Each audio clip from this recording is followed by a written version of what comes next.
Live. All right. Ooh, I had a little bit of an echo for a half second there. All right. Welcome, everybody. My name is Mike Black. I'm going to get us started today. Welcome today to the big picture of automating workflow in the middle market. And so, what I'm seeing one of the things I'm seeing when I'm reading articles or I'm out talking to business owners is this idea that one, I can't hire people. There's just not enough people in the market. In fact, we've got that struggle that we're working on. How do we become more efficient because we just can't get the right people in the door? The other thing that I'm hearing is that they feel like they're behind. That everybody else is there's all these articles about how digital transformation or automating business processes, that everybody's ahead of them and they're behind. One of my guests today is going to tell you that's not true. So we'll dig into that in just a minute. But first, let me introduce my panel, and I guess I have to have them on the screen to do that.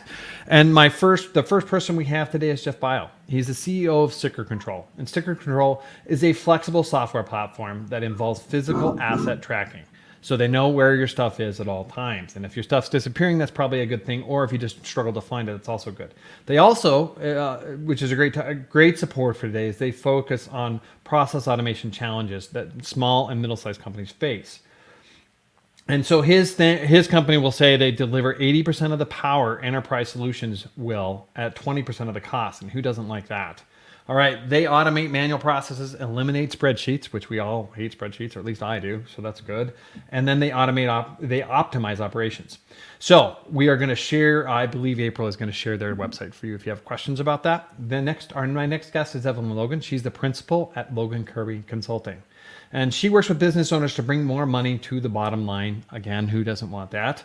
And create more value in the business for a potential sale. So she'll work with them on how to do that. And I know that that's been something she's talked about. I'm in a networking with her. That's a big focus for her as well. Her company works with a tool to analyze the current value of the company, and then provide strategies to increase the value. And again, who doesn't want a more valuable company? So there is that. As a thought leader and consultant to businesses, and I often hear her talking about how she shares that conversation with people. She coaches them, and Evelyn is always looking for the question underneath the question. And what is the real problem that needs to be solved? Then I'm going to have April, if you wouldn't mind sharing logankirby.com. Hector Simotis is my third guest. He is a co-founder of eLearning Partners. They were previously VP Legacies, and they're online learning experts. And I think that's a valuable perspective to be bringing in today as we're talking about automation. They help organizations develop internal universities to scale and automate their onboarding and create courses that they can offer to external audiences to generate recurring revenue streams. In addition, they help organizations focus on what is most important in their online learning, understanding who their learners are and getting content in front of them as quickly as possible. And we'll share that last one. There it is. We shared, I know, Hector, your new website is in development. Let me see here. I'm supposed to talk about myself, and then I'll pull the panel up in just a second. My name is Mike Black. I'm the CEO and managing partner of Page Black. As always, that's enough about me. Briefly, I'm going to talk about Page Black. And this is really problems we solve for companies, is that the marketing department always wants more money, but you're not seeing results. We'll come in and help you figure out what to do about it. You know you're better than your competition, but you don't know why your competition gets more attention in the news. We can help you solve that. Marketing's not consistent. Maybe it's not happening at all. It's not measured. Maybe it's not effective. We come in and we'll help you figure that out as well. I keep saying that, right? And then finally, your customers, we're going to do a webinar about this next week or next month. Your customers don't know about everything that you offer, and you want to teach them so you can grow your share of wallet, I guess is what that would be, is you can grow within that company. And finally, you have a new target market that you want to go into, but you don't have a plan. We'll help you figure that out. All right, so let's get into our first question, and then I'll bring my panel on. And that is, we're talking today about automating business processes. And the question that I'm asking the group is, what are signs that a company can or should automate business processes? Evelyn, I'd love to start with you. What are your perspectives? What are you seeing with companies that they should, but they're not really there yet? Well, I think the first thing is that my perspective is that companies ought to document all their processes, most of their process. Anything that's repetitive needs to be documented, because, oh my gosh, when you get over to Hector and you need some training done, you don't want to do that every month or every time you hire a new employee. You got everything documented. It's easier to move forward with new employees. But one of the things that I see is that some of the processes become very repetitive. I have a client who had a very repetitive process. We were doing the billing for them, and we were pulling information from one system and all the data and pieces from one system and manually putting them into another system in order to create the billing. And the third month I did that, I said, this isn't good. We're not doing anything. We're not adding value here in the process. Can you just write a software program that will do that? They were a software company. And in one day they had it written, dropped our bill by 20% a month, which was a whole bunch of money for them to the bottom line. So it was a good thing. So I think that's really important. Jeff, I'm going to pull you in for your perspective because you automate things in just a second. But first, I want to ask Evelyn a question. And that is, you talk about documenting process. And I think that's really valid that a lot of businesses, I mean, that's something we're working on as well. When we talk about this from a marketing automation perspective, one of the things we will say is if you automate a bad process, all hell breaks loose. Excuse me, LinkedIn. But that's just really what happens. And so I'm sure you were going to say something. Go ahead, and then I'll ask my question. Well, no question, but I thought that was going to be one of your other questions of where do you start first? What I was going to ask you was, is the automation part, is it when you're ready to automate, is that can you do them in concert or should you document first? Like it's going to force you to document it when you automate, or are you better off doing it first? What do you think? Absolutely document first and understand what you're doing and why you're doing it. And bring in all the people who are part of that process that you're documenting, that you've documented first before you even think about automating. You've got to know what you're doing and why you're doing it first. Otherwise, you're going to automate something you don't want to automate, or that it makes the problem worse. That'd be the worst. Jeff, what are your thoughts about that? I bet you've run into this. Yeah, we have. And in fact, I was just thinking about my days at Coca-Cola, and I remember going in to talk to a finance person. And we had some question, I had no idea what it was. And they pulled a binder that must have been 800 pages off the shelf of finance policies and procedures. And so I guess my only warning on that is don't go overboard because you can document yourself to death and build out documentation that nobody wants to read or understand. So there's a balance between, yes, document it, but also be careful about not over documenting something, overthinking something. Fair enough. I'll also add to that too, and I would love to hear your guys' perspective on this because, maybe this perspective isn't right. To me, when you are starting to talk about processes automation, I feel like a lot of companies, they get to, let's say 25, 30 employees, whatever it is. And they're like, oh gosh, we now need to automate and develop our processes. I would argue that people should be doing that from the start. Now, they may not be perfect and they may not be right, like you said, Mike. However, what I believe that is very important is to build the habit of writing processes down with the mentality that these will change and these will pivot. However, I would argue that what I've seen in talking about the online learning world is all these pain points are happening, all these dollars, all this time, all this stress is all over the place, when if they had just started, when they were at 2 or 3 employees, right, and just started to build that habit, then they wouldn't be losing a lot of time, dollars, and time. What do you guys think about that? Just curious. I agree completely. Sorry, go ahead. No, go ahead, Jeff. I mean, I agree completely with that. I mean, one of the things that I was going to say is that when you say where do they start, I mean, it shouldn't be a discrete process. I mean, it should be a constant. Where are the fire drills? What's that stress like? Oh, here we go. We got to respond to this. Okay, those are a place to start. And another thing is just to look at your organization and say, where are we spending a bunch of time? What are we really good at? Or where do we add value to our customers or whatever, or satisfaction for the employees, or make us a preferred customer to a vendor?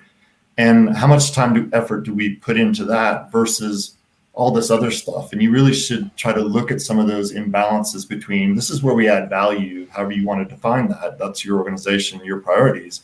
And this is where we're putting time and effort, and try to match those. It's never going to be 100% aligned, but that's, when you have a serious mismatch between employees hate this, but they only have to spend half their time doing it. Well, that's a problem. If employees hate this and they spend an hour a week, get over it. It's called work for a reason. But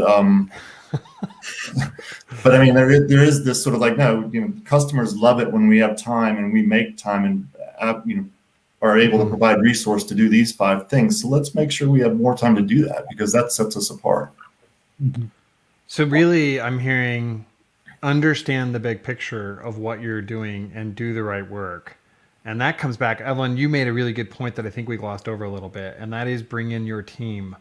I think a lot of CEOs, myself included, often we think, well, we think we know how things work, and then we go build a process, and it turns out what we thought how it worked is not at all how it worked, and in fact, what we thought isn't going to work at all.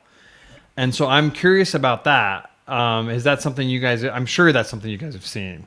Well, I've got a story around that one because I was involved in one of a manufacturing plant where I worked a bunch of years ago, and a bunch of senior management got together and decided that the manufacturing plant needed to be laid out differently.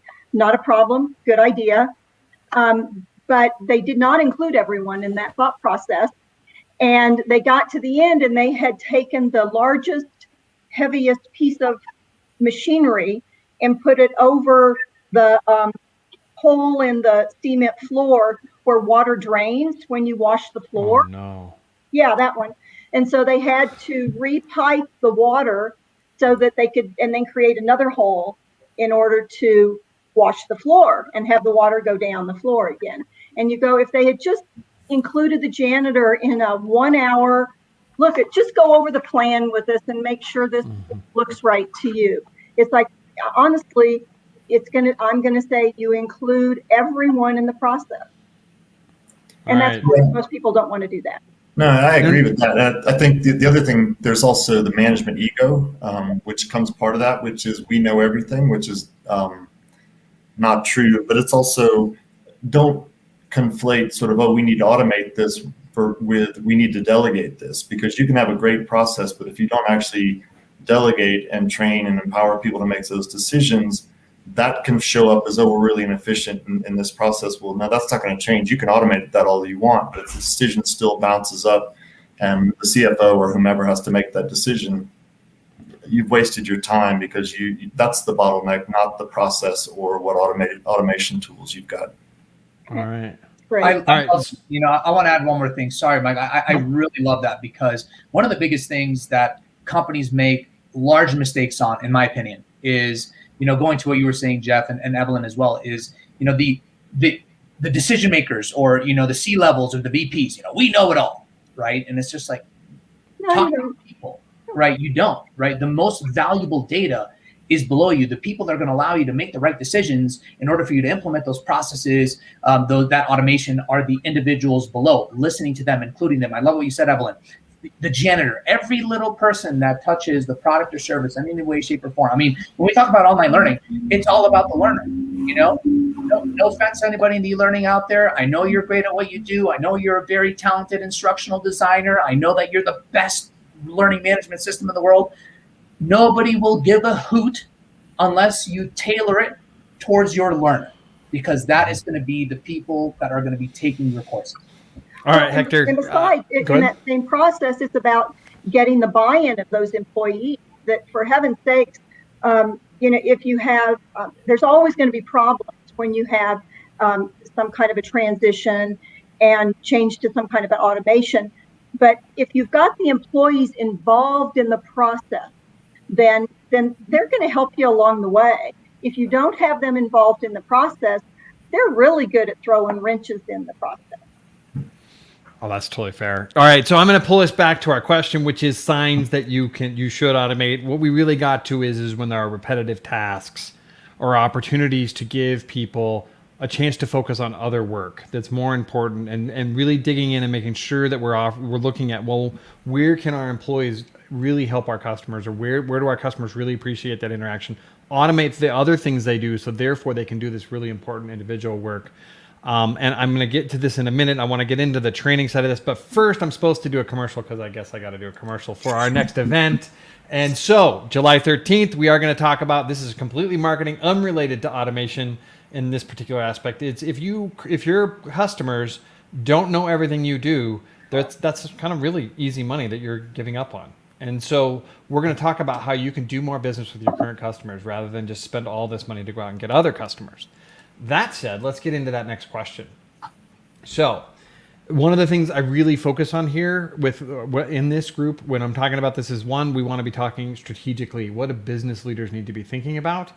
But also some concrete actionable items of how they should get started. And Hector, I'm going to pick on you a little bit as we get started. If you're looking at automation, I think you come from an outside perspective from e-learning, and maybe I'm wrong.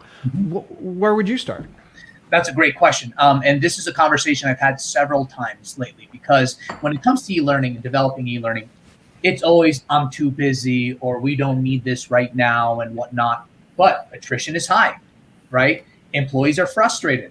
After 2 or 3 weeks, new employees are leaving. So then the top managers have to do trainings all over again, right? And now they're being pulled away from their tasks, their day-to-day things that they need to get done to do trainings that they've already done.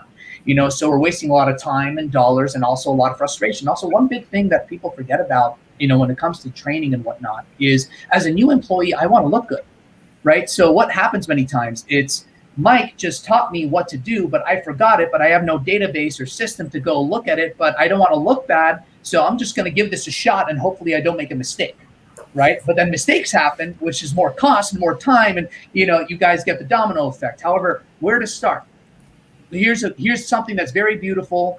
Because of COVID, well, COVID wasn't beautiful, but because of COVID, we are all in a remote space, right? And even if you're not in a remote space, the place to start is just to start recording, right? I can't tell you how many times I've talked to people, this is important, probably, a 2022 initiative. I'm like, hit that record button when you're on a Zoom call, because as long as you have that audio, right, you have very powerful data that you can then transform into something that you can start with, right? It doesn't have to be beautiful. It doesn't have to be perfect. So the way that we tell people where to start, if we're not ready to bring somebody internally or invest in a company like eLearning Partners to help us with our online learning initiatives, building internal universities, whatever the case may be, is hit that record button, because that data is very powerful that you then can take and transform it into an online learning or courses for onboarding and training and whatnot. And so you're going, if I'm reading this right, I know you're passionate about e-learning. And so when we think about automating processes, you're talking about automating learning, because when we have turnover, employees switch, which there was some statistic, it's some crazy number of millennials are looking at, like 40% are looking at leaving within the next 90 days. And so if they're not, so automating their learning is where you're talking about, and that makes sense to me. Evelyn, what are your thoughts about where companies should start if they're looking just in general versus online learning, just general on business processes? I think in any situation, it's really, really important to start with why are you thinking about automating right now? And then once you know that, what is your end goal? And you've got to start with that kind of thought process in mind. It doesn't mean your end goal might end up differently than where it is right now, and that you might find a whole bunch of more whys in the beginning, but you've got to start with those kind of bookends in terms of your thought process. If it's just because the manufacturing company down the road got this new automation software and I need to get the same one they have, that's not the best reason in the world, in my opinion. There are other reasons to get it. One is can't find employees. We've just talked about employees. It's hard to find employees. And so if you need, if you're not getting enough of the work done, that's another reason, is to automate pieces of the process so you don't perhaps need as many employees to do the work. But boy, I plan, and plan again, and include as many people as you possibly can in the process so that you get all the perspective around the company. And then you do your best and you fix the problems that occur. All right. So kind of really goalpost, at least some guidelines, start and finish what's our end goal as we're doing this, and lots of planning, which we all fail to do that, I think. And then finally, motivation-wise, what I heard you say, which I love, is that just because your competitor did it doesn't mean it's time for you. We all have egos, right? Like we all want to, my competitor has a better website. I need to get a new website. And yes, you do, call us. Just kidding. So, but that's it. All right, Jeff, where do you think you've actually worked with companies? This is what your company does to some degree. Where would you like thinking this through? And I know it's more industrial, but... Yeah. No, I mean, I agree with Evelyn in the sense you need that goalpost or the end game, where you're trying to head. But I think it's really important to break it down into some initial steps where you're addressing problems that a lot of people see, and they're sort of the head slap, like, of course we should start there, because it's important to get some initial wins, to get some organizational momentum behind it. So it's not just, oh, the CEO read an article and he wants to, or, you know, somebody down the street, like Evelyn said, bought this system, so we got to have that system. It's much more like, wow, this whole process of change, that whether it's continuous, like Hector suggested it should be, or no, it's more of a discrete process, or you're just starting that whole thing. Have that end goal, but break it down and have some easy wins. Solve some pain points so people can say, I like this change. It's not change I should be afraid of. It's change that I like because I don't have to do this. I don't have to do that. This is a lot easier. So then you start to get some organizational backing or support for the whole process. And so when some of the more controversial or difficult changes come along, people are like, no, I understand why we're doing this. It's made my life or Joe's life a lot easier. So therefore, I think I should support this and not as Evelyn said, throw a wrench into this process, because they're gonna try to get rid of me or do something like that where I don't like that. Right. So there's underlying first, you're talking about how getting some quick wins and really looking at the process. What are a couple things people can do to make sure that happens? How do we understand the process on a little bit deeper level?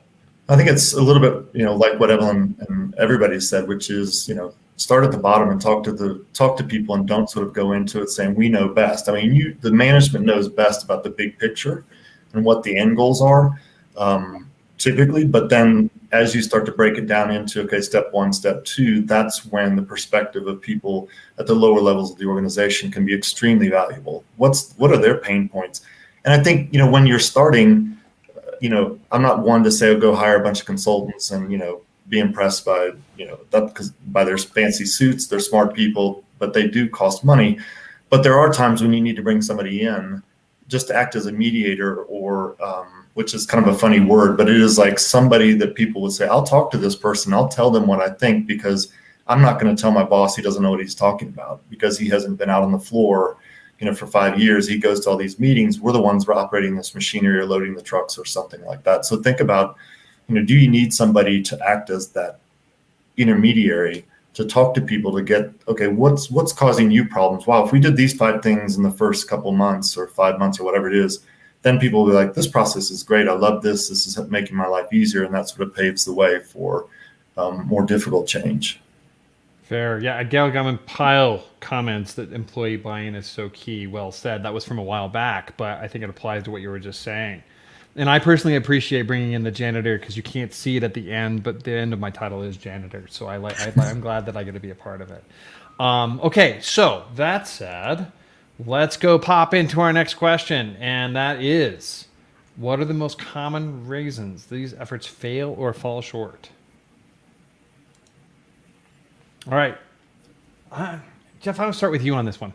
Okay, well, we've already touched on a few of them, but I think another one that we haven't explicitly touched on is, if you're driven by spreadsheets, and no offense to the CFOs in the world, but I mean, if that's your frame of reference and it's like that's what's framing up our goals and driving our activities, I think you're going to get stuck, just because you haven't communicated a big picture other than we need this number to be bigger or that number to be smaller. And you have to put a framework out there for people to say, I understand this, as opposed to the boss wants to buy a new car or have a second house or whatever.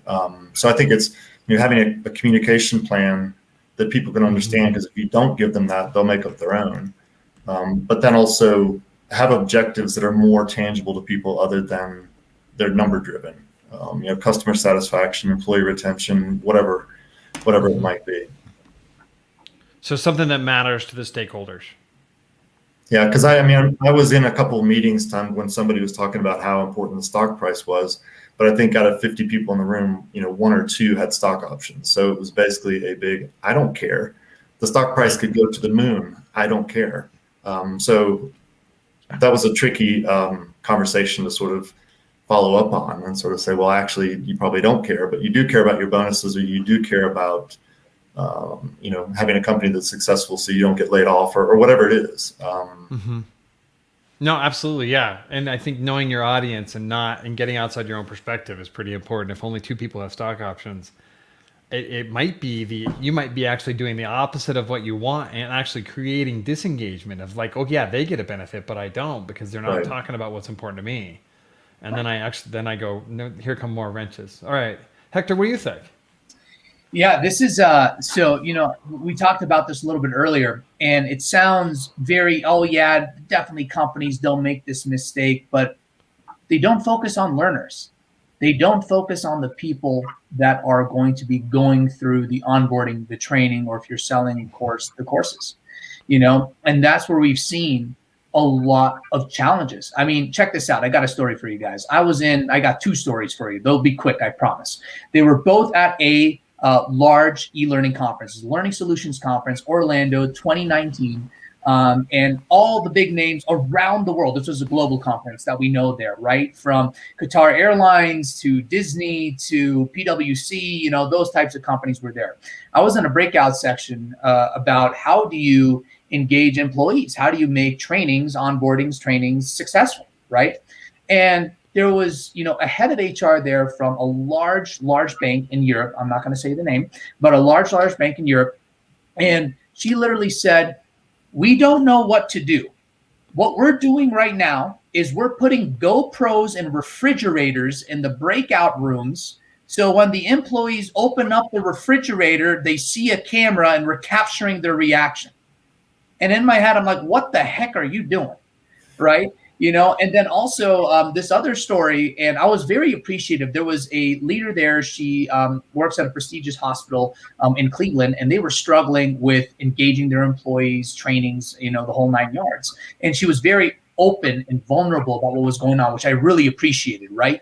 Vulnerability creates relatability, and you can't help somebody unless somebody really expresses what's going on. So, at the end of the session, she was talking about how we've tried everything, we've invested dollars, we've brought in different companies, consulting, all these things, but nothing seems to work. We can't engage our employees. And at the end of the breakout session, I went up to her and I just asked her, in, I promise, a non-naive way, I just asked her, I'm like, well, have you asked your employees what they want? Have you asked them how they want to grow? Have you asked them how they want to grow, not just professionally, but personally, and take the skills that they learn here back home as well, and just be a whole entire advancement to their life?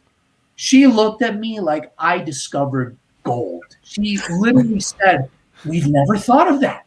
That's a great idea. Oh my gosh. So it's all about the learner, from the content, from the engagement, from the experience. Don't focus on technology. Don't focus on the things that are just distractions. Focus on your learners that will ultimately tell you what should be the content, what the experience should be, and what the technology should be that they will engage on.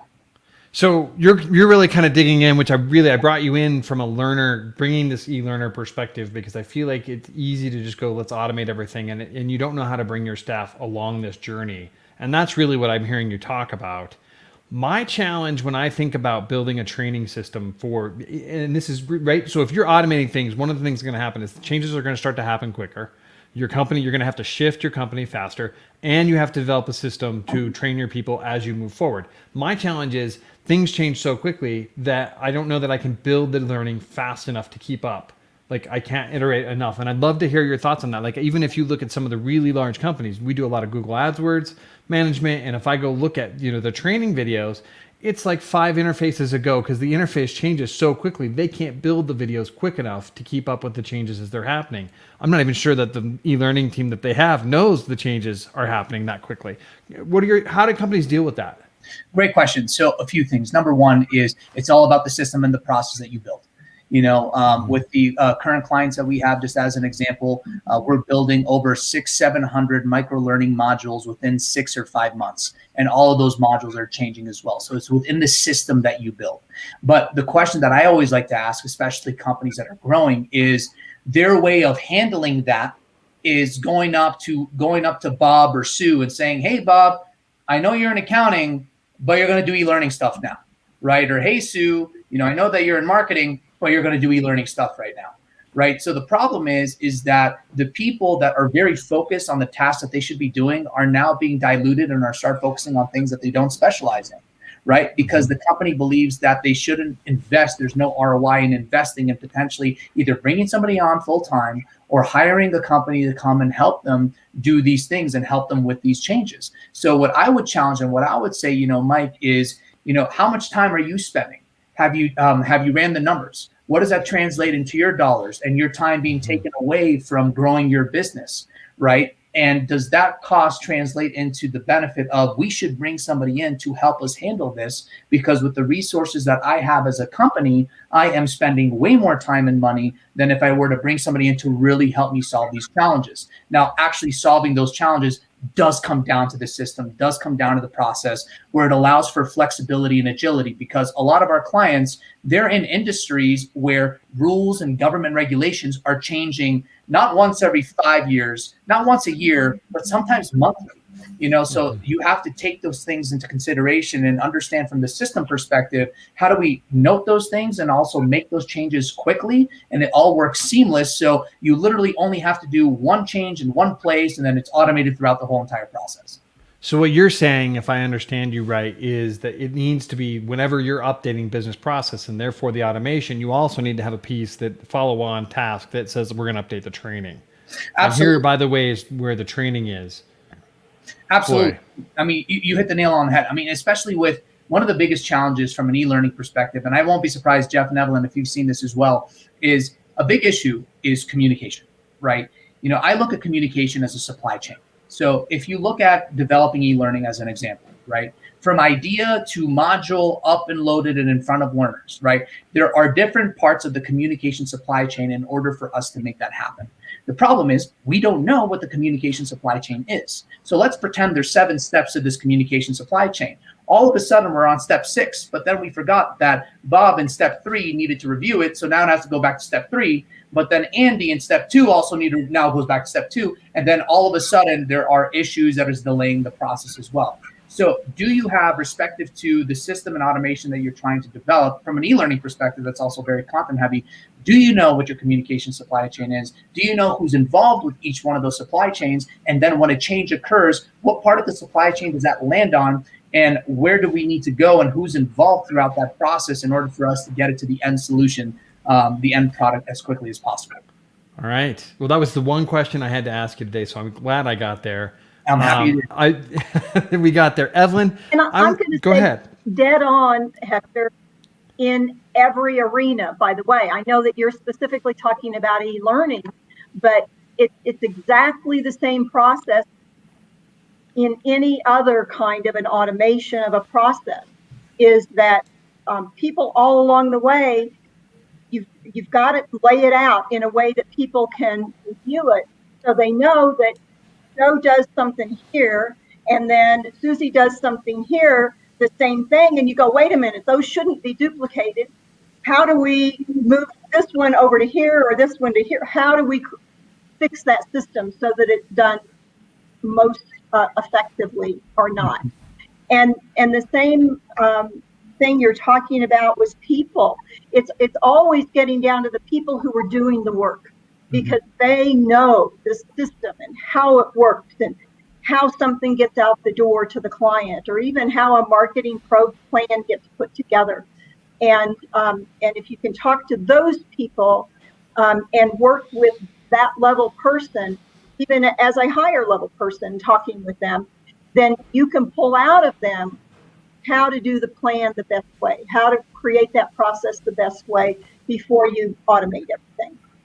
So, Mike, I've got a question for Hector, if you don't mind, because it goes back to one of his points about just press the record button, which is if you're cranking out 600 or 700 or whatever the number was, training modules every 3 or 4 months or something like that. I mean, do you expressly give the content creators permission to do just a decent job, as opposed to, this has to be really polished? And I mean, because everybody wants to do a good job and not look silly, but I mean, is there that sort of part of the thinking as well, which is convincing people it doesn't have to be, I mean, unless it's customer facing in some significant way?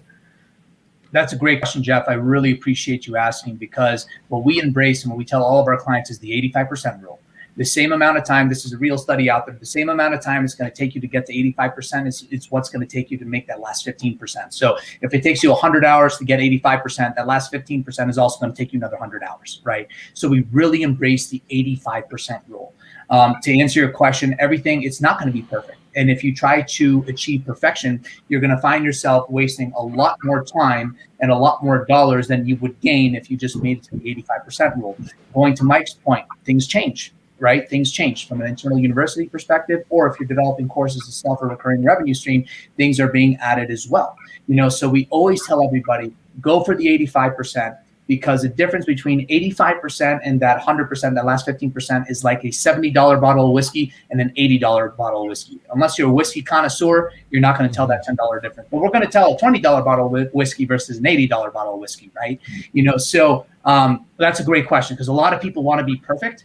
And I think one of the issues that, and I would argue not just for e-learning, but for many things that companies that are trying to scale and automate, that should invest but don't invest, in their mind, they want it to be perfect. And the idea of perfection overwhelms them, which stops them from actually doing it, right? Kind of like somebody that wants to start working out again. It's like, if I don't work out 5 times a week, right, then I'm not going to start working out. It's like, just start with one day, because if you try to go from 0 to 100, good luck. It's progression. So, all right, Hector, I'm going to keep us moving forward. Sorry, I know you're passionate about that e-learning and apparently whiskey and working out as well. But I want to move us forward. Evan, I don't know that you got a chance to answer where you see these efforts falling short or where you see mistakes. I know that you've really talked about this idea that if you don't document your process first, but is there more that you'd add to that? Well, I think that we've talked about several of the areas, and one is the biggest one to me is not working with the employee who's on the ground, and that's the person who knows that process. Now, you as the facilitator or the upper management person may decide you want their process to be different, but you've got to know what they do first. And so that to me is the biggest mistake that I've seen, bar none. All right.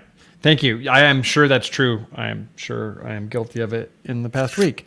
So that said, let's move forward with before I embarrass myself further, we're going to move to our next question. Sometimes automating business processes involves letting people go. Sometimes it's also in response. So for example, there was a thing that 5% of wait staff and hotel line staff are left their position in the last 30 days. Like, that's an insane number. That means there's nothing left in 20 months. So maybe it doesn't involve letting people go. Maybe it's just you're trying to keep up. But it can involve letting people go because they're just not ready to shift to new piece. It makes it controversial. And so I want to know, what are your thoughts about how how business leaders should think about this? And Hector, I'm going to start with you. I'm going to ask you. I know you're a talker, but we're running out of time. You have to be concise for me in this one. Sure. I mean, that's a good question.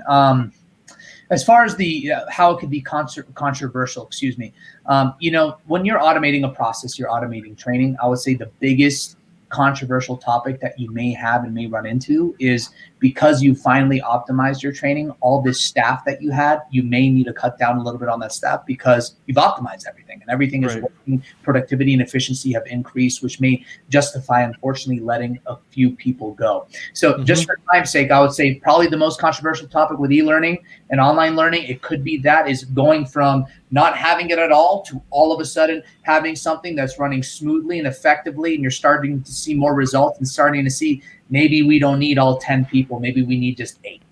All right. Fair enough. Jeff, what are your thoughts? I mean, I think communication is the big thing, because if you don't set out that big picture and why we're going through this process and what the objectives are that people can relate to and understand and appreciate, then people will make up their own story, and it probably won't be the one you want.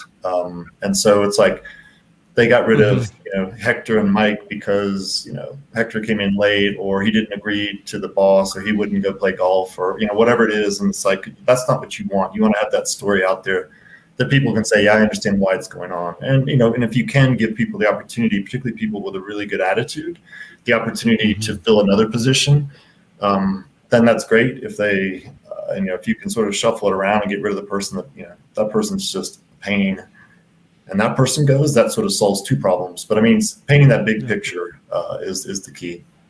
Right. Really casting this vision of where we're going as a company, and then trying to look for seats, new right seats for people that we want to retain. And then unfortunately, maybe some tough decisions otherwise. Evelyn, what's your perspective? Well, my experience is that when I've been through this with clients in the past, that we've never had to let people go. What I find is that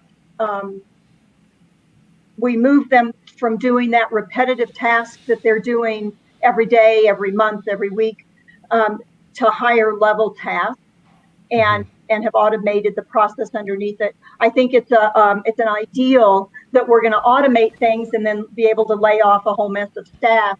And I certainly haven't seen that happen. Okay, so you're saying this, the my fear of that part of it, that this is this controversial piece, may not be true for every company, that the opportunity may be that you can actually elevate your staff and have them do more engaging work and better work as they move forward. And I think that's part of the story that's important with them, is if you bring them into the process from the beginning, that they're part of the process, then they're going to own it and feel it. And as they engage, they'll automatically go, oh, that's great, because I don't have to do this thing so much anymore. I can go do this thing that I enjoy doing, that stimulates me, and it's higher value for the company. Okay. So but it's a whole package. I mean, it's engaging in the beginning. All right. Very good. Any more pieces that you guys like to add? None on that? Okay.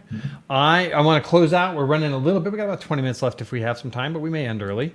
Our last question, and you each get a shot, is give me one crucial first step. If they're considering this, they just absolutely can't skip it.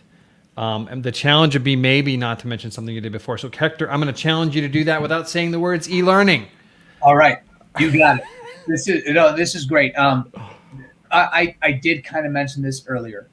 One of the biggest challenges that I've seen with just automation and whatnot is, without saying e-learning, is I find that leaders are trying to find the shiny new object. They're always looking for that new tool. They're always looking for that new software. And I feel like they're missing the point, right? They're trying to find a software to solve their problems, where they shouldn't find a software to solve their problems. They should understand what their problems are, how it impacts their people, then find a software that really helps them navigate through those challenges. So what I've seen in my space is a lot of companies focus on finding the perfect learning management system. I mean, we've talked to people that have spent, I'm talking about whole teams, 6 to 12 people over a year trying to find a learning management system, the perfect technology. But because they forgot about the process, because they forgot about talking to their learners, because they forgot about essential things before ultimately finding that technology, a year passed of them trying to use it, and then they had to switch. And then we're in conversations right now with a company that is $1 billion plus company. They invested so much time, so much money. Unfortunately, they're not going to be switching. They're just going to have to deal with it model. Okay, so you're saying no shiny object syndrome. Jeff, what are your thoughts? Yeah, I mean, I agree with that no silver bullet thing. There is no one big kabang.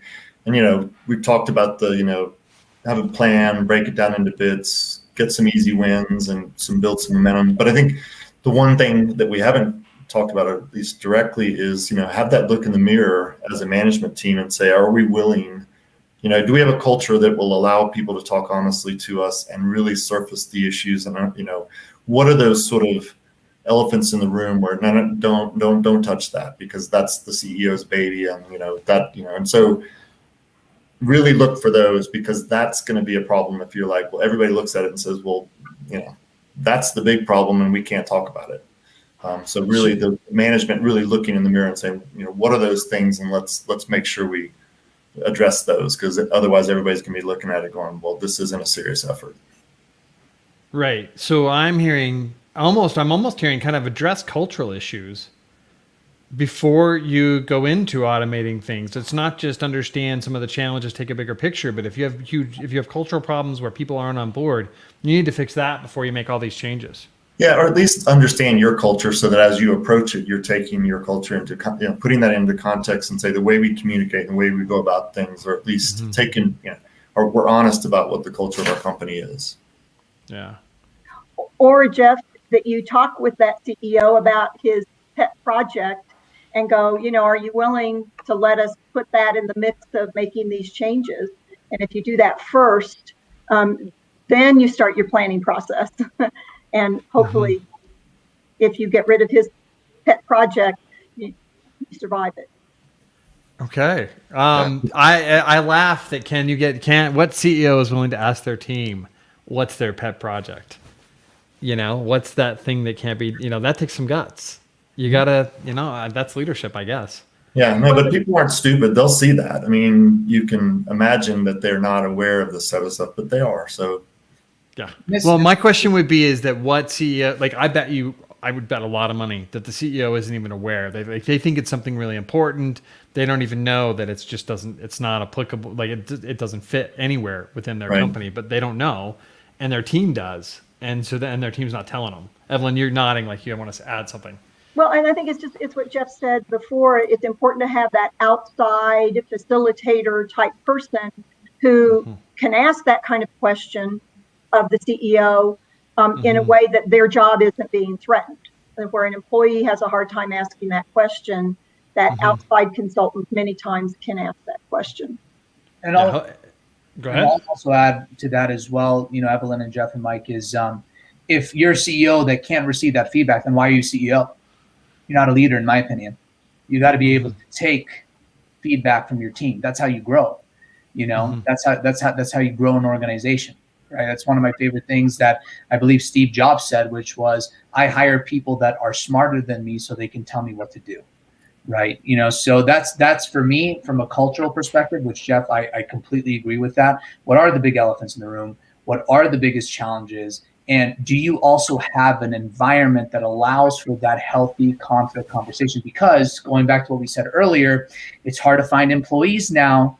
People are leaving left and right. And because we live in a global remote world, now everybody has way more options. So if you don't allow for that inclusivity of having tough conversations and collectively together growing together, then I feel like you're going to have some challenges finding employees that want to stay there for the long term. All right. That's a strong statement.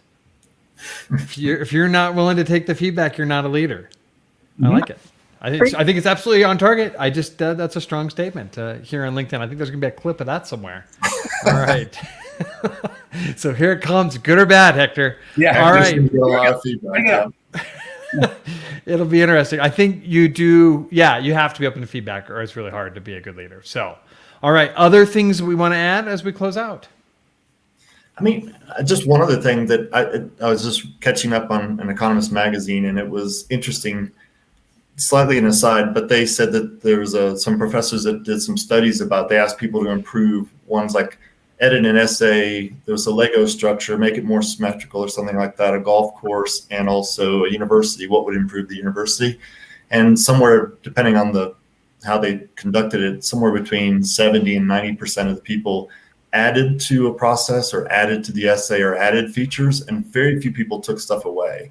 And so I think when you're looking at automating or improving or optimize or something like that, be that sort of 10%, really try to say, how do we stop doing stuff? And so we don't have to automate that because we're not doing it anymore. We don't have to run in circles then because we're not going to have that customer anymore because they're not worth it. Or this product line, Coke went through a big portfolio rationalization last summer. Got rid of a lot of products that collectively probably were a lot of money, but each one was too small to make it worthwhile. So anyways, I thought that was just an interesting perspective on the natural inclination of how people look at process and systems and try to improve on them. Evelyn, you've started a sentence twice. Anything you want to add? I think it's really valuable. You don't have to add anything, but well, I do have just one thought is listen. I mean, I think that listening is so important. And so many times I will walk into a consulting engagement and I've already got some thought processes in my head about how I think something ought to be done. And I try to remind myself to listen and then to actively listen. I think that's key in the whole automation process, that again, as everyone's talked about, we don't want to automate something we don't want to be doing. That's brilliant. I can't think of anything to close this off better as don't automate it because it doesn't exist anymore. So very good. All right, really quick before we head out, I do want to invite people to our webinar, Tuesday, July 13th at 10 a.m. Mountain, 9 a.m. Pacific, and noon Eastern. We will be doing a webinar on how to grow your book of business within your current line of customers. So that'll be fun. Thank you again to my panel for spending, I guess, about 45 minutes, 50 minutes with me today. And we are going to end it here. Everybody have a great day. Thank you, Mike. Thanks.